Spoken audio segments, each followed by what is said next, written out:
Does your financial advisor take the time to really listen to you? Is your financial strategy personalized to you and your family? Will your financial advisor be there as your life and financial situation change? Hi, I'm Jerry Mangona, your Edward Jones financial advisor. I live here in Corktown, just a few blocks from the Daily Detroit studios, and when we work together, we'll focus on what's important to you. We'll use an established process to create a personalized financial strategy backed by the advice, tools, and resources to help you reach your goals. And we'll partner together to help your strategy stay on track. Contact me toll-free today at 866-975-8655. Again, that's 866-975-8655. Edward Jones, member SIPC.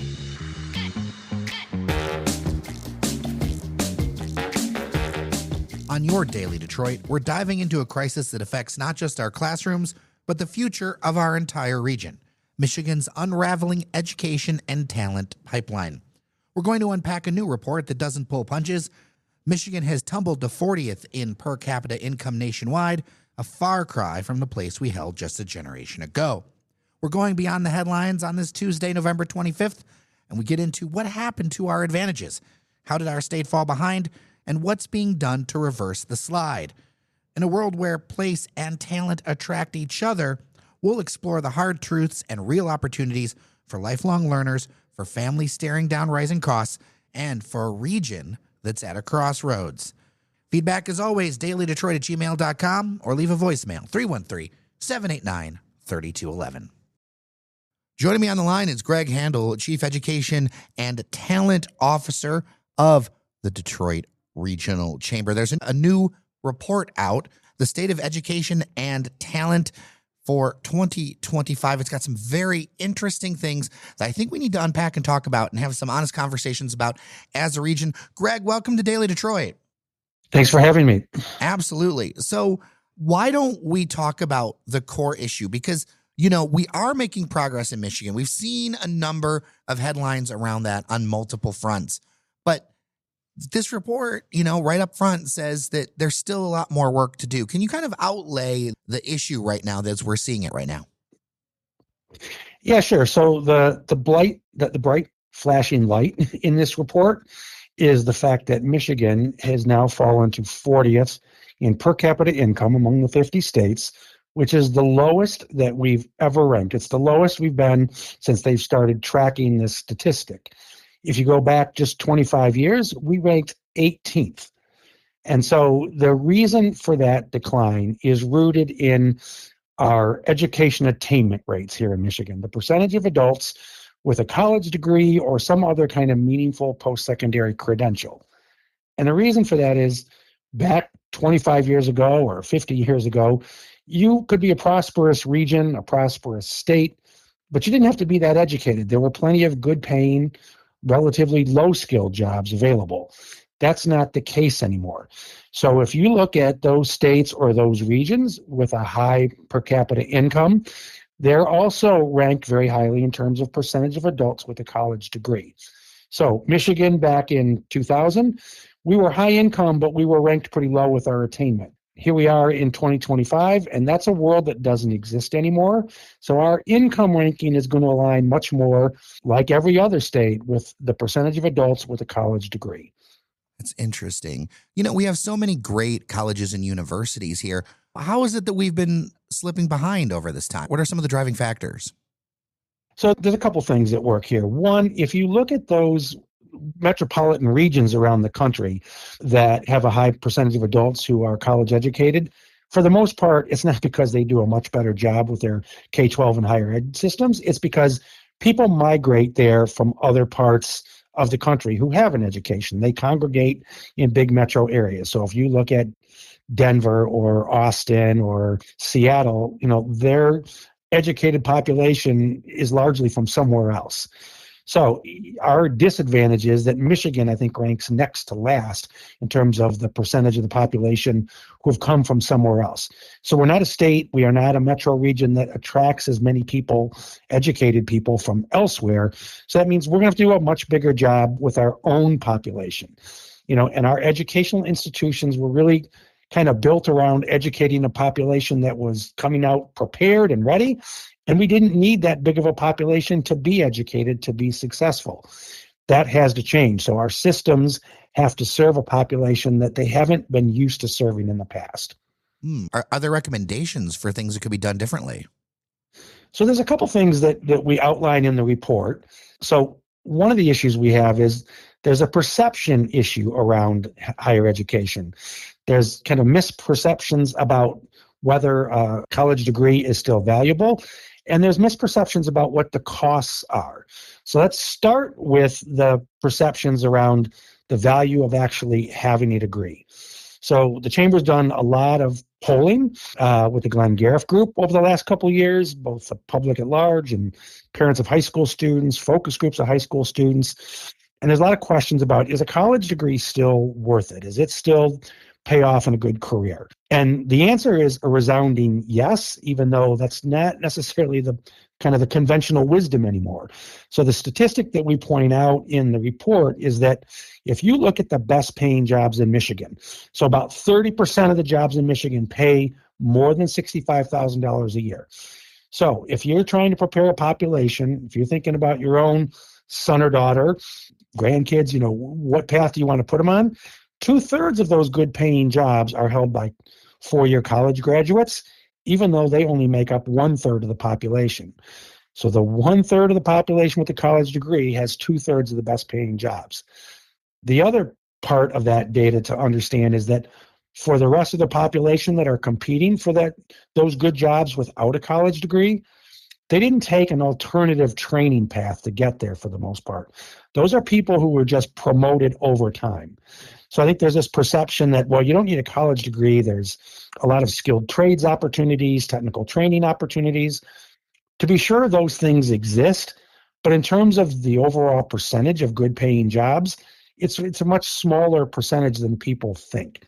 So one, a college degree is still the best path to a good job. There's other data points in our report that talk about, what are the other indicators of how people with a four-year degree do? They have lower unemployment rates. They have higher pay rates. They have, they're more likely to be in the workforce. Their net worth. So not only higher pay, but over time, that higher pay translates into homes. It translates into, retirement portfolios, things that increase net worth. So the net worth of an individual with a four-year degree is 5 times what it is for someone who just has a high school education. So hopefully one of the things we've conveyed here is college degrees are still worth it. The other misperception we need to address is that there's no good pathway or there's no affordable higher education options. So we've had some public policy wins over the last 5 years between some state-based financial aid tools called Michigan Reconnect. We've got the Community College Guarantee.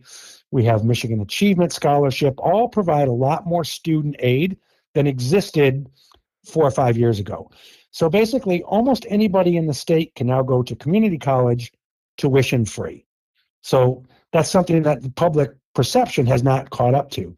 But even for four-year higher eds, if you look at our regional institutions, when you kind of stack federal financial aid, the Pell Grants, if you look at the Michigan Achievement Scholarships, you put those together with what institutions are able to do.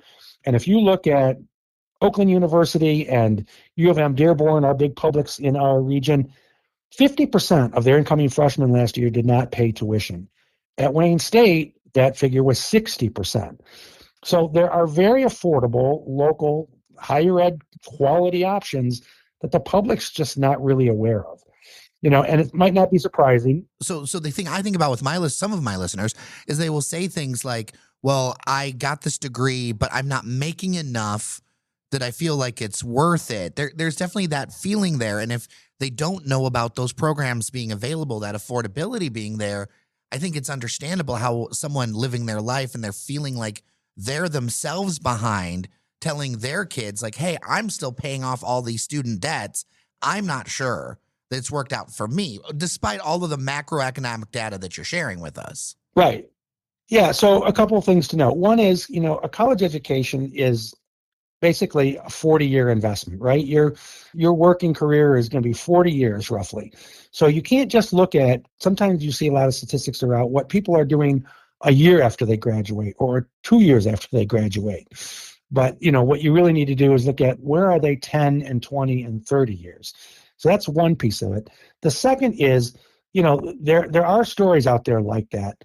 But if you look at the data, for most people, the story is a little different. And then the other thing is those financial aid pieces that I just mentioned, those are all relatively new.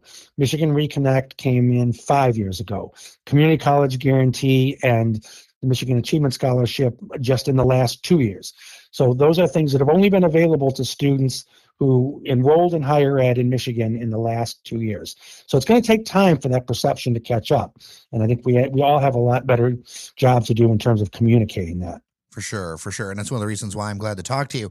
So what is the path ahead? Because this is definitely concerning. And when I think about when I've traveled in my previous life, I've worked in corporate communications, I've been in other regions, and I can see the difference and I can see what that impact of education can do. So I think about, like, what's the goal ahead of not only training our own people, but ways to make sure that this is an attractive place for that top talent to live, work, and play. Not to be too cliche, but those are kind of the words. Yeah, and the answer to that question is a little bit out of the scope of our report. I will say this in terms of communicating the availability of affordable higher ed. I think our institutions, Michigan's a very decentralized higher ed ecosystem. We don't have the state university system or the state community college system that other places have. So part of the challenge is, our institutions all kind of communicate with their target audience individually, and we have to work on how can we do that a little more collectively so people can cut through the noise and hear some common messaging. So that's one piece of that. The second piece of, how do we keep talent here? It's a whole nother question. There's a lot in terms of a lot of evidence that people are seeking place. So, you used to go to where the jobs were. There's a lot of evidence now that people find the place they want to live. And, then they find the job second. If you look at where people are migrating to, young college educated talent tends to end up in big metros. They like, walkable cities with mass transit, things like that. We're the Great Lakes state. I think we could probably do a better job selling access to, Michigan's outdoors than we probably do. We sell it to tourists, but I don't think we sell it to kind of prospective residents as effectively as we might. Yeah. And, the face of work is changing too. I often will have conversations with people, that will kind of wax nostalgic about the manufacturing days, but even manufacturing jobs today require a lot more skills than they used to. Isn't that correct? Yes, and there's a lot fewer of them. So, there's kind of a myth that we don't make things here anymore. The reality is the value of what we manufacture in the United States has stayed pretty consistent. It just takes far fewer people to do it. And in general, at least the better paying jobs take a lot more technical training and education. So, those jobs are there, but the percentage of people that are employed in production jobs has continued to decrease. So it's what are we going to do with that population? And how do we, one of the conclusions of the report is we need a culture shift in Michigan. We need to make sure that people complete high school with an understanding that they need at least 2 more years of education. That might be skilled trades. It could be technical training. It might be kind of, we refer to them as stackable credentials, a career pathway, maybe not a degree right out of school, but a pathway to continue, to continuing their education until they reach that. But we definitely need a culture where people understand there has to be a culture of lifelong learning here. So this report's been put together. I'll make sure to link to it in the show notes. What are some of the next steps for you and the chamber around getting the word out about this and, the information in this report? Well, what we highlight in the report is, I just mentioned we have this very decentralized higher education ecosystem, and then recognizing the importance of an educated population to regional prosperity. We've convened partners that care about this kind of work. So we have a table in Southeast Michigan. We call this group our Detroit Drives Degrees table. We bring together K-12 educators, community colleges, universities, business, philanthropy to work on strategies. So we have a very active partnership working to implement these these changes.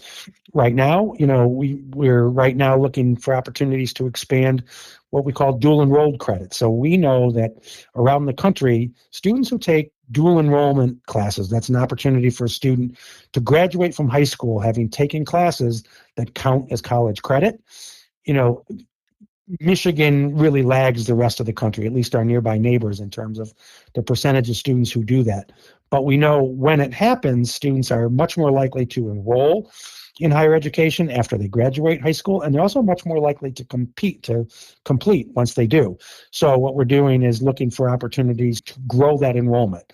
That probably means more state support to pay tuition for students doing that down the line. But we also have higher ed institutions that are working, I think, much more closely with their local K-12 partners to make sure that those opportunities exist. That's a priority right now for our collaborative. And is there anything in this report, as I kind of close up here, that you maybe thought differently before you got the data and learned when you got all the information in? Something new or something that was revelatory for you? The data's been pretty consistent for about as long as we've been doing it, collecting it. I would say we've seen this decreasing percentage of high school graduates every year enrolling in higher ed.